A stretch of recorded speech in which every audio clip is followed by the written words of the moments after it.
नमस्कार। सुर्खियों के बाद खबरें विस्तार से। सबसे पहले बिग ब्रेकिंग, दमोह में जो दरिंदगी हुई है, मासूम के साथ दरिंदगी हुई है, उसके मामले में जांच के लिए एसआईटी का गठन कर दिया गया है। इस वक्त सबसे बड़ा अपडेट आपको बता दें, सबसे पहले खबर हमने आपको दी थी।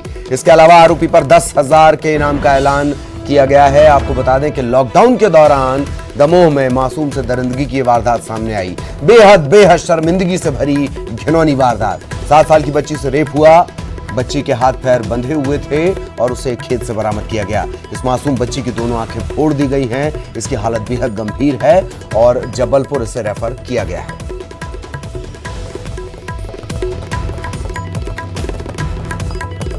सहयोगी प्रतीक जबलपुर से इस वक्त हमारे साथ जुड़े हुए हैं, सीधे जबलपुर लिए चलते हैं। प्रतीक, सबसे पहले बताएं इस बच्ची की हालत को लेकर क्या कुछ अपडेट इस वक्त तक?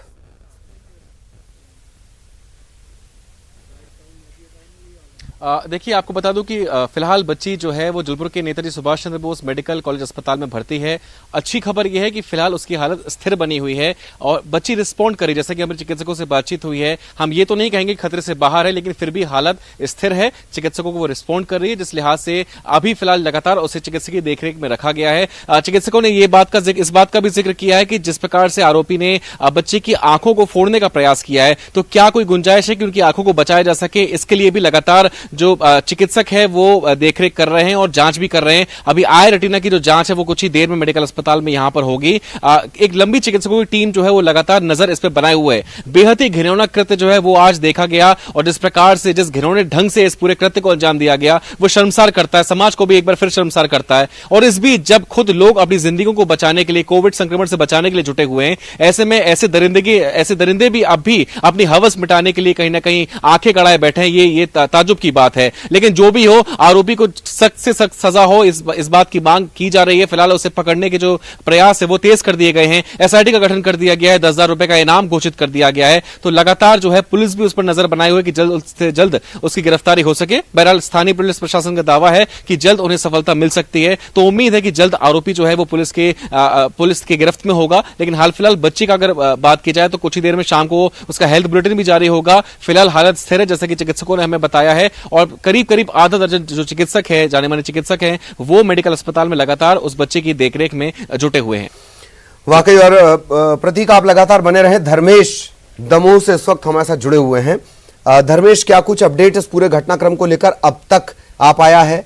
आरोपियों को लेकर कोई तस्वीर साफ हुई? वारदात को लेकर कुछ बड़ा अपडेट हुआ है? धर्मेश जी ललित जी, मैं आपको बता दूं, अभी तक अपडेट ऐसा कोई खास तो कुछ नहीं आया। बाकी हाँ, ये जरूर है कि एसआईटी का गठन किया जा चुका है। जो आरोपी है उस पर भी 10,000 का इनाम घोषित किया जा चुका है।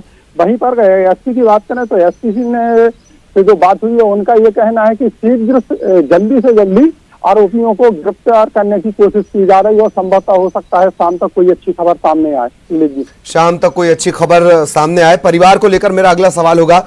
प्रतीक, एक बात और, आपने जैसे बताया कि कोशिश ये की जा रही है कि जो इस बच्ची की आंखें हैं, ये थोड़ी देर में साफ हो जाएगा कि उसकी आंखों की स्थिति कैसी है। डॉक्टर से और कोई आपकी बात हो पाई हो? किस तरीके की चोट है? क्या कोई और भी इंजरी है? एक जो धर्मेश ने सबसे पहले ये जानकारी धर्मेश के जरिए हमने अपने दर्शकों को दी थी कि इस बच्ची के हाथ पैर बांध कर इसे खेत में फेंक दिया गया था। क्या मारने की कोशिश के भी कोई निशान मिलते हैं प्रतीक?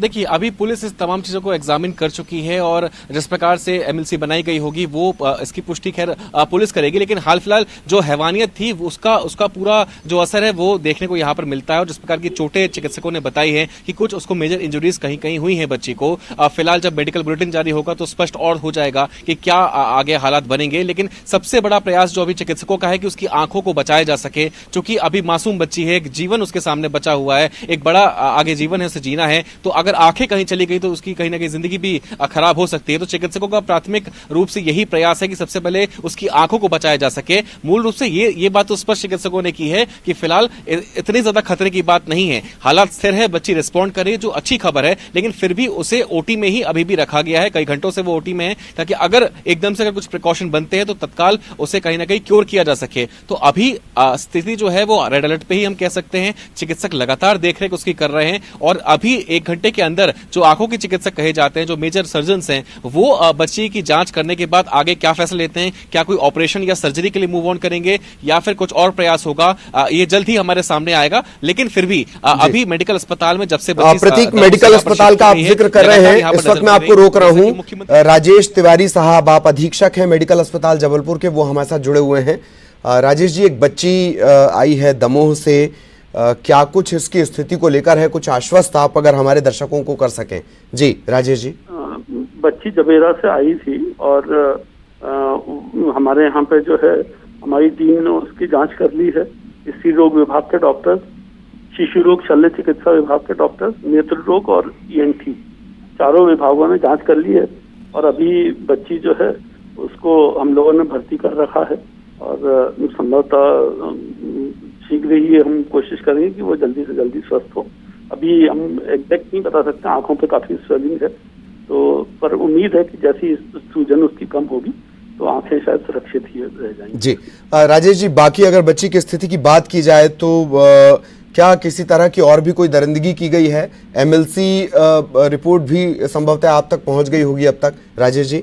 नहीं, वो रिपोर्ट पुलिस को सबमिट होती है, हमारे को नहीं आती है जी, वो पुलिस को जाती है कॉन्फिडेंशियल। क्या किसी तरह की और कोई मारपीट की गई है सर इस बच्ची के साथ? आंखों में ट्रॉमा है, गले पे मतलब नाक पे है।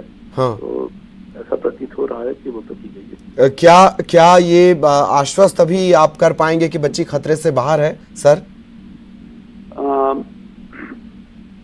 वर्तमान में मुझे ऐसा लगता है कि संभवतः बच्ची को हम जल्दी खतरे से पूरी तरह से बाहर निकाल लेंगे। अभी एग्जैक्ट तो मैं नहीं बता पाऊंगा जी, क्योंकि मेरे और भी जो सीनियर प्रोफेसर हैं उनसे मैं और चर्चा करके बता पाऊंगा आपको। जी जी, चलिए बहुत बहुत शुक्रिया राजेश तिवारी साहब हमारे साथ जुड़ने के लिए। और बेहद व्यस्तता, दरअसल ये जो पूरा है मेडिकल स्वास्थ्य महकमा है, ये युद्धकाल की स्थिति में आपके और हमारे बीच की दीवार है। उसके बावजूद देखिए इस तरीके के घटनाक्रम आए हैं और पूरी टीम, अब एक पूरी की पूरी डेडिकेटेड टीम इस बच्ची का इलाज कर रही है। अब ये भी अजीब विडंबना है प्रतीक, ये भी बड़ी तकलीफदेह स्थिति है कि एक तरफ इस टीम के सामने हमें कोरोना से बचाने की चुनौती है और दूसरी तरफ इस तरीके के जो भेड़िए हैं समाज में, उनकी करतूत के चलते इस बच्ची की जिंदगी भी संकट में पड़ी हुई है।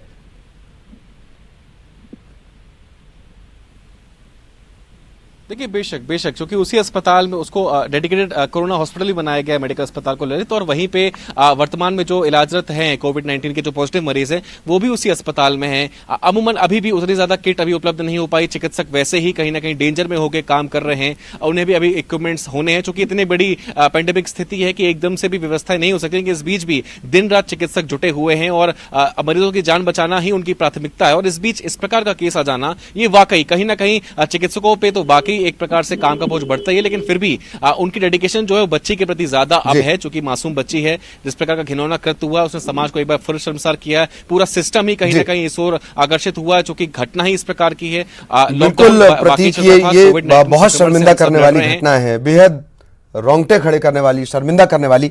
बहुत बहुत शुक्रिया प्रतीक आपका, आप लगातार नजर बनाए रखें। धर्मेश, आप भी नजर रखें कौन आरोपी है, किसकी गिरफ्तारी होती है। और मुख्यमंत्री शिवराज सिंह चौहान वो इस घटना से बेहद आहत हैं। दमोह की इस घटना पर उन्होंने ट्वीट भी किया है, इसे शर्मनाक भी बताया है, दुर्भाग्यपूर्ण बताया है। उन्होंने कहा है कि जल्द से जल्द जो अपराधी है, दोषी, उसे पकड़ने के निर्देश दे दिए गए हैं। दरिंदे को, जो भी इसका दोषी है, उसे सख्त से सख्त सजा दी जाएगी। सीएम शिवराज का यह कहना है मासूम के इलाज में कहीं कोई कमी आने नहीं दी जाएगी।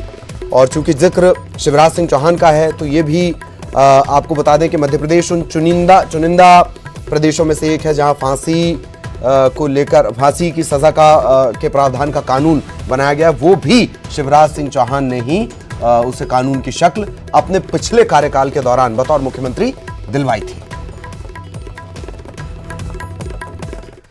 इधर कमलनाथ ने ट्वीट कर सरकार पर निशाना साधा है। उन्होंने लिखा है कि शिवराज जी, मध्य प्रदेश में क्या कुछ हो रहा है।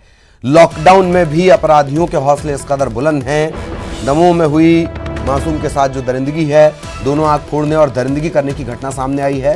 इतनी नृशंस दरिंदगी भरी घटना, वो भी लॉकडाउन के दौरान। ये सवाल पूर्व मुख्यमंत्री कमलनाथ ने उठाए हैं।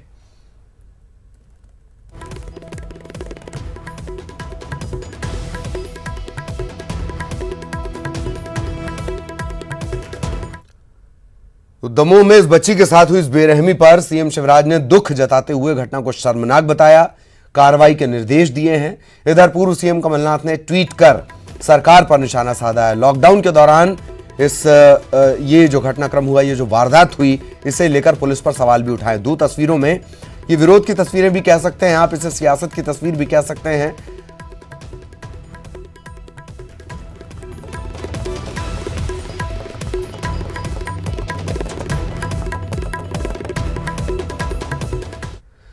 और अब वक्त हो चला है, कोरोना को लेकर सरकार की तरफ से प्रेस कॉन्फ्रेंस की जा रही है। हर दिन ये प्रेस कॉन्फ्रेंस की जाती है, केंद्र सरकार पूरी जानकारी देती है। करने के लिए वे लायबल होंगे और कंपेंसेशन जो हो सकता है वह जो भी फेयर मार्केट वैल्यू होगी डैमेज प्रॉपर्टी की या जो लॉस उन्होंने कमिट किया है उसकी ट्वाइस द अमाउंट हो सकता है।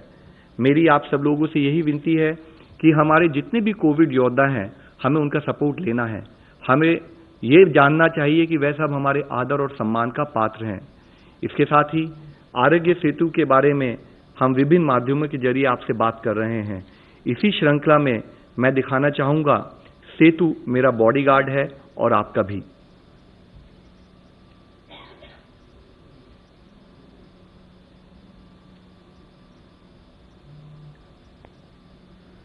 Good morning sir. आप कौन? सर मैं आपका नया बॉडीगार्ड सेतु। सेतु? लेकिन मेरे पास तो ऑलरेडी बॉडीगार्ड्स हैं। सर मैं एक अलग टाइप का बॉडीगार्ड हूं। कोरोना वायरस से आपकी बॉडी को सिर्फ सेतु ही गार्ड कर सकता है। कोरोना वायरस से? वो कैसे? सर वो ऐसे कि मैं आपको पहले ही बता देता हूं कि आपको कोरोना वायरस से कोई खतरा तो नहीं। अच्छा, आपके आसपास कोई कोरोना पॉजिटिव हो तो मैं आपको पहले ही अलर्ट कर देता हूं। Continue sir. और तो और मैं आपको ये भी बताता हूं कि आपसे आपके परिवार वालों को कोई खतरा तो नहीं। मुझसे मेरी फैमिली को क्या खतरा होगा यार। सर जानबूझ के थोड़ी, अगर अनजाने में आप किसी कोरोना पॉजिटिव इंसान के टच में आ गए तो मैं आपको फौरन अलर्ट कर दूंगा ताकि कहीं आप इस बीमारी को अपनी फैमिली तक न पहुंचा दें। और ये सब सिर्फ मेरे लिए, सिर्फ आपके लिए ही नहीं सर। भारत सरकार ने मुझे 130 करोड़ हिंदुस्तानियों की रक्षा के लिए हर एक का पर्सनल बॉडीगार्ड बनाया है। अरे कहां गया? टेंशन मत लीजिए सर, हर वक्त आपके फोन में एक ऐप बनकर रहूंगा। आप भी आज और अभी आरोग्य सेतु ऐप डाउनलोड करें। सेतु मेरा बॉडीगार्ड है और आपका भी।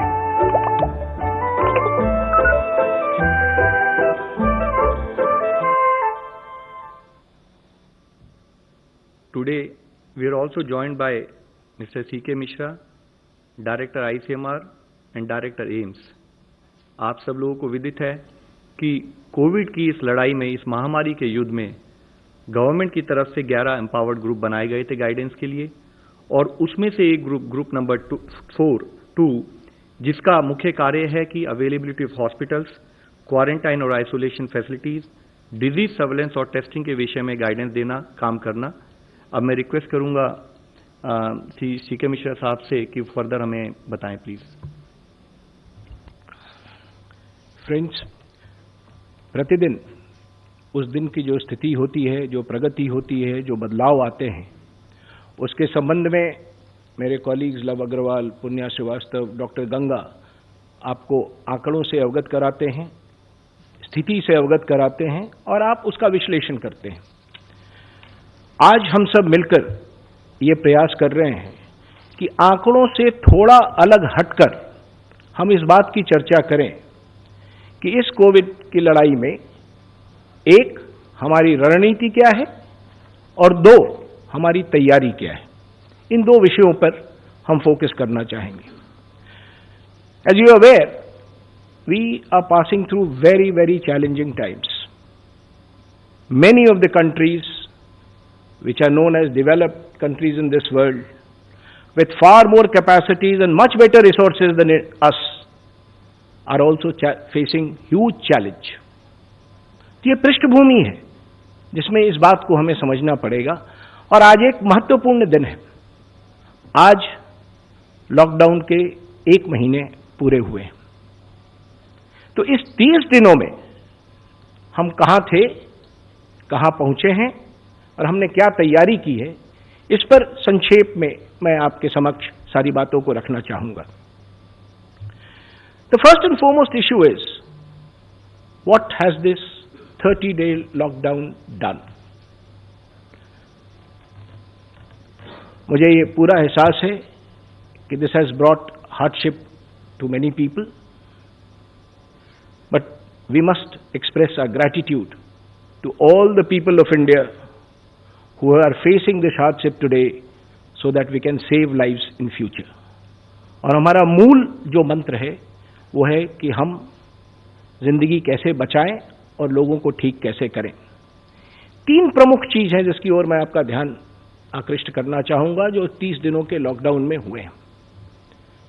पहला, we been able to cut transmission, minimize spread and increase the doubling days, as Love Agrawal has always been speaking to you. Second, we have been able to consistently ramp up our testing. And third, we have been able to utilize this time gainfully for preparing ourselves for the future if the virus spreads further, and anyway, whatever is required to be done, we will need to do. So there has been a lot of action during these 30 days. हजारों लोग, ना सिर्फ हम जो दिल्ली में बैठे हुए हैं, फील्ड में हजारों लोग इस कार्य में लगे हुए हैं और लोगों ने मिलकर और सरकार ने कई सारे ऐसे कदम उठाए हैं। जब आपको दिखाएंगे एक अच्छी तस्वीर, क्या आप जानते हैं कि इंसानों की तरह जानवरों में भी ट्रैफिक सेंस होता है? क्योंकि एक तेंदुए ने तो जानवरों का सेंस इंसान से कहीं ज्यादा बेहतर होता जा रहा है। इसी बड़ी सीख के साथ इस बुलेटिन में इतना ही। नमस्कार।